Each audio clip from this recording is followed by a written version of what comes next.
No esperes una pachanga, mamá. Ya estás grande, no es para tanto. Mi hijo ni siquiera me miró cuando lo dijo. Pasó por encima del pastelito que yo misma había horneado, ese que puse en la meseta como una esperanza calladita. Su esposa soltó una risita cortante, de esas que duelen más, porque ni se molestó en disimularla. Que no se meta en el comedor esta noche, le dijo a la muchacha, que ayuda en la casa como si yo fuera un estorbo frágil que podía arruinarles la velada. La muchacha asintió rápido, ya bien entrenada, para no meterse en broncas y tratarme como si fuera parte del mobiliario. Me quedé ahí parada con el plato en la mano, todavía tibio del horno. Yo había imaginado que tonta, no que Ausencio se sentaría un ratito conmigo. No una fiesta, ni velitas ni invitados. Solo un momento. Pero él barrió las migajas de la meseta y murmuró casi sin pensar: no hagas desmadre, ya van a llegar visitas. Visitas, pero no su mamá. Llevé el pastelito al rinconcito de lavandería que ahora llaman mi cuarto. Antes era un trastero, luego un depósito de trapeadores y productos de limpieza. Cuando el año pasado metieron mis cosas ahí, dijeron que era para darme privacidad. Lo que me dieron fue silencio. Silencio y paredes tan delgadas que oigo sus pláticas pero no sus vidas. Puse el plato en la mesita plegable junto a mi catre. La luz del techo zumbaba. La puerta de la secadora no cerraba bien y hacía clic clic cada rato. Me senté en la orilla del catre y respiré hondo, pero el aire no se asentaba. Esto no era olvido. No era que se les hubiera pasado. Era que yo era un estorbo puesta donde causara menos problemas. El pastelito se veía más chiquito ahora. Los cumpleaños antes se sentían más grandes. Tomé el tenedor, pero la mano se me quedó quieta. Algo dentro de mí, algo que había tenido bien apretado por años, se movió. No con gritos ni coraje, sino con una certeza callada de que este momento no iba a pasar como Ausencio creía. Y ahí sola, con un pastelito que nadie más vería nunca, se me formó un pensamiento firme, sin tambalearse, que me llevaba directo a lo que venía después. Prendí la velita porque se sentía mal comer un pastel de cumpleaños en puro silencio. La llamita tembló una vez con la corriente que siempre se cuela por debajo de la puerta de la lavandería. Junté las manos alrededor para no protegerla, sino para sostenerme yo. 72 años de vida. Y esta era la celebración, una velita solitaria en un cuarto que olía a jabón de ropa. Cerré los ojos y la apagué. Sin pedido, sin esperanza. Solo aire saliendo de mí. Ahí fue cuando los oí. Sus voces se colaban fácil por el pasillo. El sonido viaja libre en esta casa menos hacia mí. Algún día se va a ir, dijo mi nuera, y cuando se vaya todo lo que tiene, nos cae a nosotros de todos modos. Se abrió y cerró un cajón. Sonaron platos. Lo dijo con tono casual, como si lo hubiera repetido 1000 veces. Ausencio contestó claro: por eso la aguantamos. Aguantar. Esa palabra pegó más fuerte que las demás. No raspó, atravesó. Por un segundo no supe si era el cuarto el que se inclinaba o yo. Apreté las manos alrededor de la vela, que ya era solo un hilito de humo. Había pasado años tratando de no ser carga. Años dando, apartándome, achicándome para que Ausencio pudiera crecer. Pensé que era lo normal entre generaciones, un desvanecerse lento, no a propósito, no cruel. Pero oír esas palabras tan sencillas, tan sin filtro, cambió algo adentro. Esto no era desvanecerse, era borrarme, y peor esperarlo. Dejé la vela en la mesita, rozando el borde astillado. El silencio alrededor se puso más pesado, apretándome el pecho de una forma nueva y clarísima. No me lo imaginaba. No era que estuviera sensible. Sus voces le habían puesto forma a lo que llevaba años ignorando. Me enderecé no con rebeldía, solo con darme cuenta. Darme cuenta de que la vida que todavía tengo, las decisiones que todavía son mías, no les pertenecen. y con esa certeza latiéndome dentro, me paré, abrí la puerta y salí al pasillo, lista para lo que tenía que venir. El pasillo estaba vacío. Cuando salí, las voces se habían ido. Solo quedaba el ruido lejano de platos en la cocina. Caminé despacio hacia la luz tenue, sobre el fregadero el aire fresco contra los brazos. Los recuerdos subieron sin permiso, no cursis, solo reales, como pedazos de un disco que guardé demasiado tiempo. Hace años entraba a estudios bien iluminados a medianoche, ajustándome los audífonos, alisando las hojas, hablando a la cámara para gente que no veía.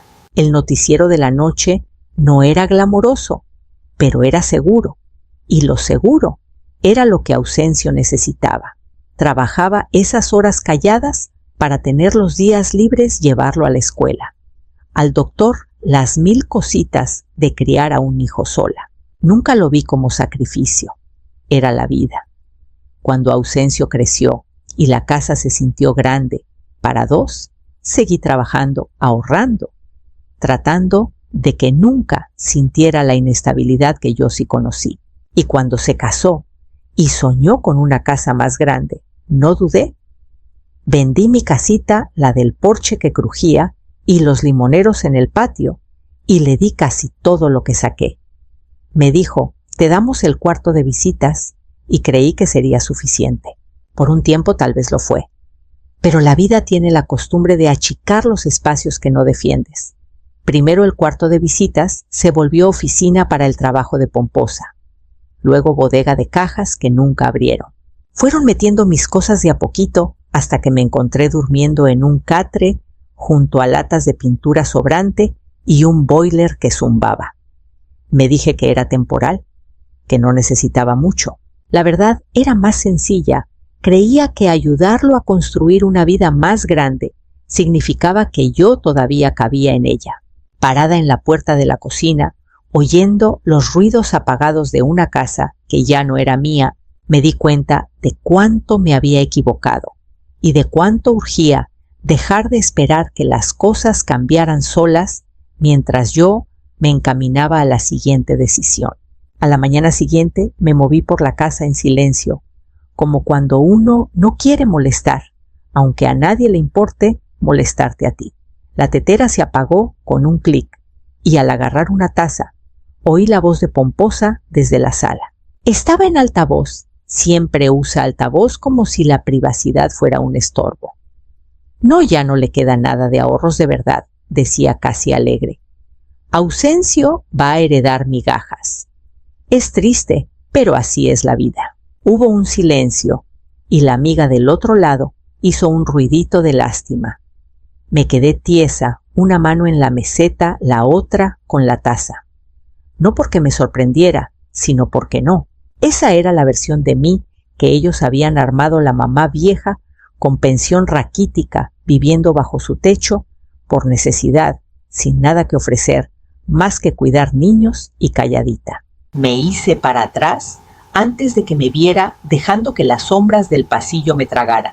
No era cierto. Nada de eso. Hace años, en una de las peores crisis del canal, cuando los recortes cayeron como hachazos y echaban gente de la noche a la mañana, un productor grande me apartó. Yo había cubierto el noticiero de emergencia 72 horas seguidas con la voz firme, aunque por dentro se me quebrara. Me dejó un fideicomiso privado, en su testamento, un gesto que nunca esperé ni entendí del todo. Nos mantuviste a flote, escribió en una carta que todavía guardo dentro de un libro. Esto es mi agradecimiento. Nunca toqué un peso. No lo necesitaba entonces. Y después, cuando pude haberlo usado para una vida más suave, ya estaba demasiado acostumbrada a dárselo todo a Ausencio. Pero ahora, oyendo a Pomposa hablar tan segura de lo que supuestamente me faltaba algo, se asentó dentro de mí tranquilo, firme, sin moverse. Creían que no tenía nada. Lo que significaba que nunca verían venir cuando por fin usara las opciones que pensaban que no tenía, empezando por el documento que saqué de mi cajón esa misma tarde. La casa entró en su ritmo nocturno de siempre platos chocando bajito pasos por el pasillo, puertas cerrándose sin pensar en quién podría oír. Me metí de nuevo a mi rinconcito y cerré la puerta suave, no para no hacer ruido, sino para darme un momento a solas con la verdad que se había formado todo el día. Me senté en la orilla del catre y metí la mano bajo la almohada. Los dedos encontraron los bordes conocidos de la carpeta delgada que guardaba ahí no por miedo, sino por costumbre. El testamento que había actualizado meses atrás, cuando todavía quedaba un pedacito de esperanza en mis decisiones. Lo abrí despacio, alisando las hojas con manos que ya no temblaban. El nombre de Ausencio me miró desde la página bien puesto bajo beneficiario. Traté de recordar por qué lo había dejado ahí. Tal vez por deber. Tal vez porque las mamás siempre creemos que un día las cosas van a mejorar. Pero esa noche el patrón estaba clarísimo. El desprecio, la creencia de que les pertenecía, la espera callada de que yo me quedara en segundo plano hasta que fuera conveniente llorarme. Respiré hondo, segura. Esto no era por rencor. El sentimiento no tenía nada que ver con lo que tenía que hacer. Era claridad pura, innegable, la que guiaba mi mano al poner la carpeta en la mesita y sacar un bolígrafo del cajón. Por primera vez la decisión se sintió sencilla. Quité el nombre de Ausencio, no con enojo ni con grandes declaraciones. Solo firme como quien por fin cierra una puerta que llevaba años dejando entrar corriente. Volví a meter las hojas en la carpeta y las sostuve un momento sintiendo cómo el peso cambiaba de carga a ancla. Mañana iría con mi abogada y lo haría oficial. Esa noche me permití recostarme, sabiendo que la mañana se sentiría distinta cuando diera el siguiente paso. A la mañana siguiente salí de la casa antes de que nadie se moviera. El aire de afuera estaba fresco, de ese que te despierta suave, pero firme, como recordándote que el mundo es más grande que las paredes donde has vivido. Tomé el camión al centro, me senté junto a la ventana y vi pasar la ciudad, cafeterías, abriendo gente corriendo al trabajo, una vida que seguía sin saber nada de la mía. La oficina de la abogada era chiquita y tranquila, metida entre una sastrería y una florería. Me recibió con la misma profesionalidad de siempre, pero cuando me entregó los documentos actualizados, algo en su cara se suavizó como si supiera que para mí esto no era solo trámite. Firmé mi nombre, cada letra más segura que la anterior. Ausencio ya no estaba como beneficiario.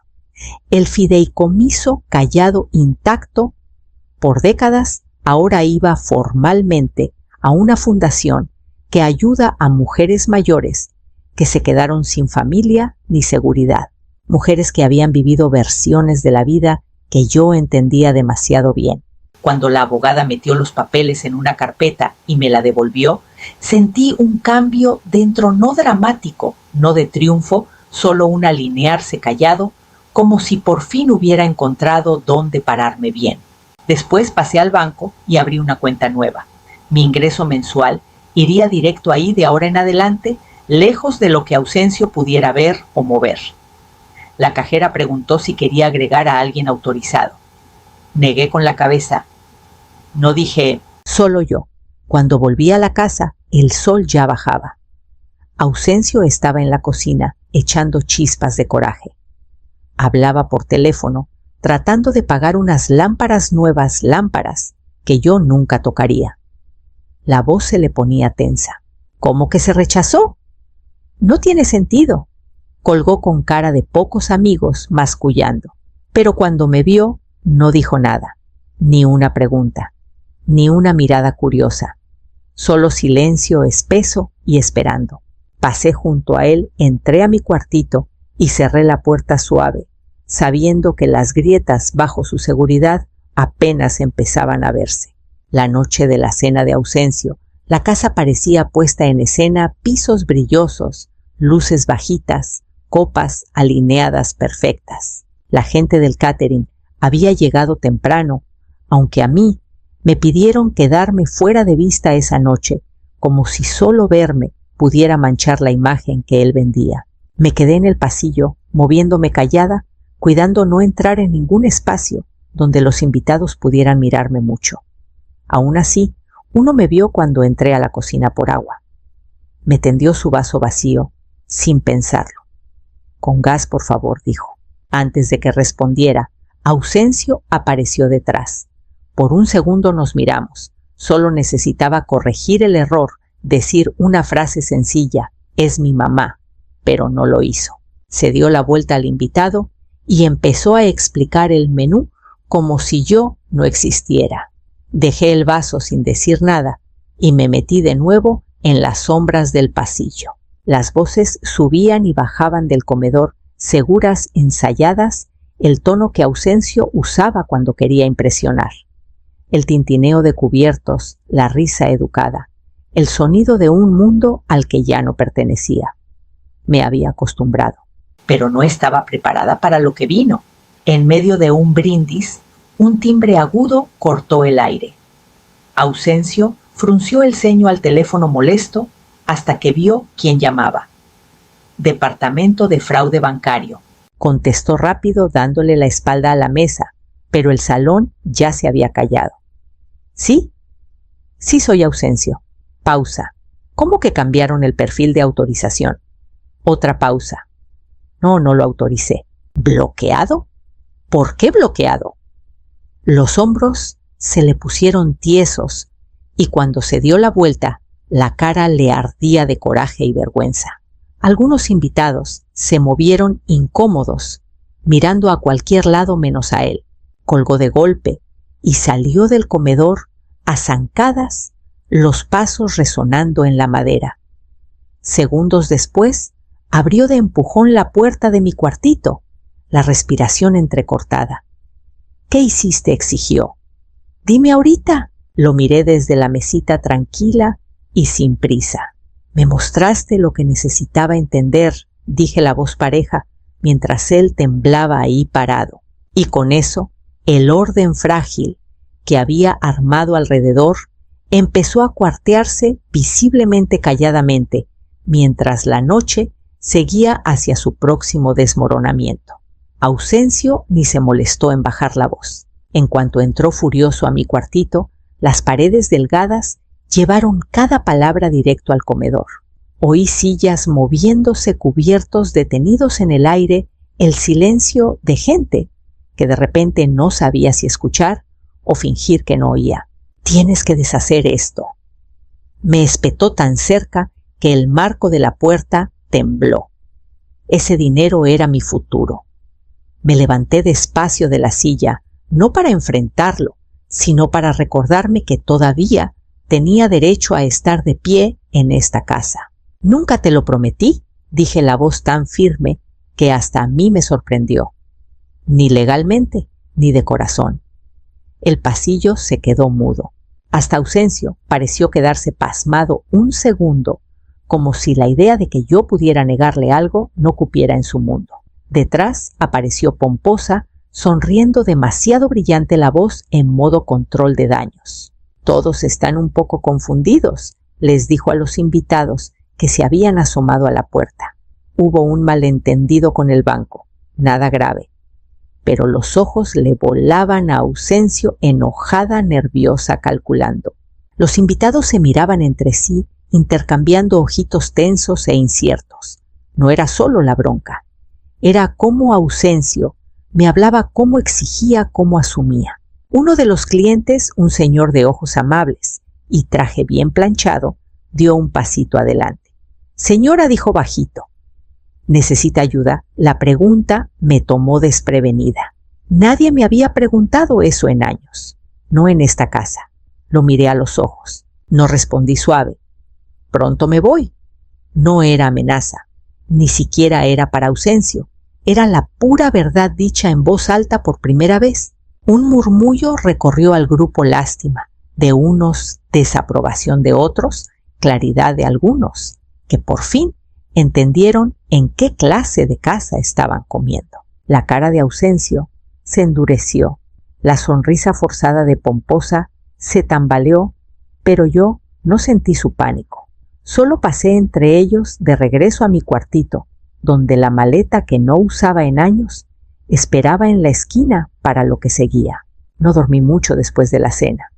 No por la bronca, sino porque la claridad tiene su manera de despertarte del todo. Antes del amanecer me levanté, doblé la cobijita del catre y saqué la maleta vieja de abajo. Todavía olía un poco a cedro de una vida que ya no vivía.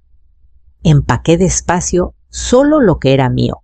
Sin duda mi suéter, gastado unos libros, la carpeta con mis papeles y la velita que prendí en mi cumpleaños.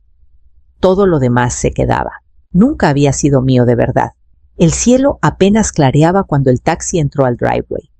Lo había pedido desde la parada de camión más abajo para no arriesgar a que Ausencio lo cancelara o preguntara por qué necesitaba transporte. Cuando salí al pasillo con la maleta, él ya estaba ahí descalzo, pelo revuelto, el enojo borrado de la cara y cambiado por algo vacío. ¿De veras te vas?, preguntó la voz suavizada por la incredulidad. Mamá, no puedes irte así. Nosotros necesitamos... Se cortó. Tal vez se dio cuenta de que la frase no era sobre mí. No alcé la voz, no ofrecí consuelo, solo pasé junto a él tranquila y callada, como había pasado años por esta casa sin que me vieran de verdad. En la puerta estiró la mano como para tocarme el brazo, pero la dejó caer. No me estaba perdiendo a mí, estaba perdiendo el futuro que había contado como seguro, y los dos lo sabíamos. El taxista cargó la maleta en la cajuela y yo me subí atrás. Mientras nos alejábamos, no miré la casa por el retrovisor. Había pasado demasiado tiempo mirando puertas que nunca se abrían. Al mediodía firmaba el contrato de un departamentito junto al río con sol filtrándose por ventanas altas que hacían que el lugar se sintiera más grande. Pagué el depósito con una transferencia sencilla, sin dudar, sin que nadie vigilara. Cuando dejé la maleta adentro, el silencio se sintió distinto. Era mío, todo aquí lo sería. Y por primera vez en años, la quietud traía posibilidad mientras me volvía hacia el siguiente comienzo. El río afuera de mi ventana corría como debería correr la vida, tranquilo, sin prisa, sabiendo bien a dónde va. En las semanas que siguieron, me fui acoplando a su ritmo. El centro comunitario quedaba a unas cuadras, un edificio de ladrillo que olía a café y libros viejos. Necesitaban voluntarios, sobre todo gente que pudiera sentarse con los adultos mayores y ayudarles a grabar sus historias de vida. La mayoría que llegaba se sentía invisible, interrumpida o empujada a un lado por familias demasiado ocupadas para oír. Ese sentimiento lo conocía demasiado bien. La primera vez que me senté frente a una señora que se llamaba Elodia, dudó antes de hablar.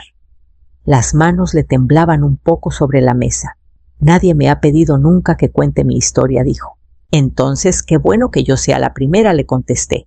Cuando empezó la voz, le salía chiquita, insegura. Así que hice lo que hacía años. En el estudio bajé mi voz, suavicé los bordes, la guié despacito. En minutos hablaba sin parar. Al final, se rió de verdad.